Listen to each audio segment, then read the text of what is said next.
সাদৃশ্যমূলক কর্মধারয় সমাসের অন্যতম একটি ভাগ হলো রূপক কর্মধারয় সমাস।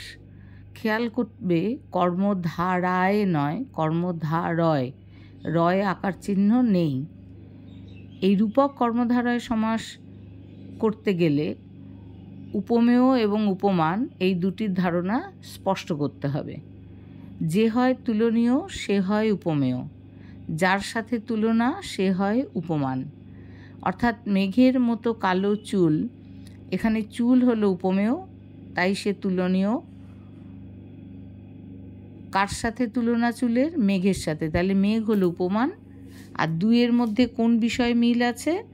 না কালো রঙে, তার কালো হলো সাধারণ ধর্ম আর মতো হলো সাদৃশ্যবাচক শব্দ। এই চারটি বিষয় বুঝে নিলে উপমান, উপমিত এবং রূপক কর্মধারয় সমাস নির্ণয় করতে অসুবিধা হবে না। এখন এর আগেই আমরা জেনেছি উপমান কর্মধারয় সমাসে ব্যাসবাক্যে কোন কোন পদ থাকে না উপমান আর সাধারণ ধর্ম আর সাদৃশ্যবাচক শব্দ। আর ব্যাসবাক্যের যেটা সাধারণ ধর্ম তার অর্থই সমাসবদ্ধ পদে বোঝায়।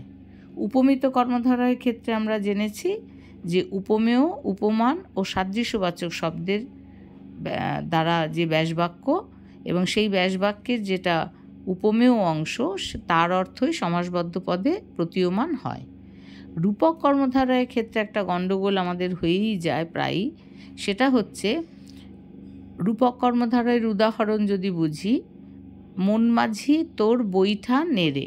বৈঠা মানে মাঝি যা দিয়ে জলে চালনা করে নৌকাকে এগিয়ে নিয়ে যায় তাকে বলে বৈঠা।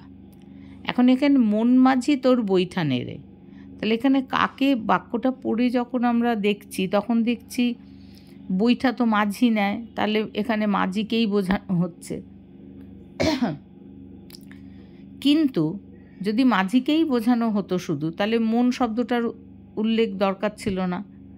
তাহলে বাক্যটা পড়ে মনে হচ্ছে উপমেয়, অর্থাৎ মাঝিকেই যেন বোঝানো হচ্ছে, মানে উপমেয় রূপে মাঝিকে মনে হচ্ছে, কিন্তু আসলে বলছে কাকে? মনকে। তাহলে এখানে আসলে মন হচ্ছে সেই বৈঠা নিয়ে মানুষেরকে চালনা করবে যাতে সে একটা লক্ষ্য স্থির রাখতে পারে মাঝির মতো। তাহলে এখানে বাক্যটা পড়ে মনে হচ্ছে মাঝির অর্থ প্রধান, কিন্তু আসলে কোন অর্থ প্রধান? মন এই শব্দটির অর্থ সমাসবদ্ধ পদে প্রধান রূপে প্রতীয়মান হচ্ছে।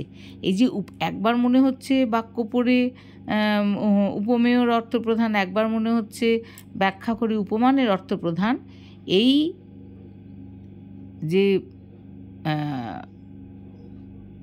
বিভ্রান্তি, এই বিভ্রান্তিটা রূপক কর্মধারয় সমাসে থাকে। অর্থাৎ এক্ষেত্রে মন হচ্ছে প্রকৃত অর্থবোধক শব্দ এখানে, আর মাঝি হচ্ছে এখানে উপমান। তাহলে মন উপমেয়, মাঝি উপমান। তাহলে রূপক কর্মধারয় সমাসে উপমান উপমেয় সমাস হয় এবং এখানে বাক্যটা পড়ে মনে হবে উপমানের অর্থ প্রধান, কিন্তু আসলে উপমেয়র অর্থ প্রধান রূপে প্রতীয়মান হয়ে থাকে। তাই এই ধরনের সমাসকে আমরা রূপক কর্মধারয় বলি এবং এর ব্যাসবাক্যগুলো এরকম হয় মন, রূপ, মাঝি। আর খেয়াল রাখবে উপমিত কর্মধারয় সমাসেও উপমেয় এবং উপমান উল্লিখিত হয় এবং সেক্ষেত্রে উপমেয়র অর্থ প্রধান। আর রূপক কর্মধারয় সমাসেও উপমেয় উপমান দুটিরই উল্লেখ থাকে, সাদৃশ্যবাচকও থাকে। তাই এই দুটি সমাসের মধ্যে অনেক সময় অনেক গণ্ডগোল হয়ে যায়। যেমন আর একটা বলছি, আমরা ভব নদী পার হচ্ছি। তা আমরা ভব মানে পৃথিবী পার হচ্ছি না নদী পার হচ্ছি, বা ধরো আমরা জীবন নদে সাঁতার কাটছি। তা সাঁতার কাটা মানুষে কোথায় করে? নদীতে। তাহলে বাক্যটা পড়ে মনে হচ্ছে নদীর অর্থ প্রধান। তাই যদি হয় জীবন শব্দটা কেন দিয়েছে? আসলে জীবন রূপ নদীতে সাঁতার কাটছি, তাহলে আসলে বোঝাচ্ছে জীবন এই শব্দের অর্থ, কিন্তু বাক্যটা পড়ে মনে হচ্ছে নদীর অর্থ প্রধান। যখন এই রকম সমস্যা হবে বুঝতে যে উপমেয় প্রধান না উপমান প্রধান, তখন সেই ধরনের সমাসকে আমরা বলি রূপক কর্মধারয় সমাস। এর ব্যাসবাক্য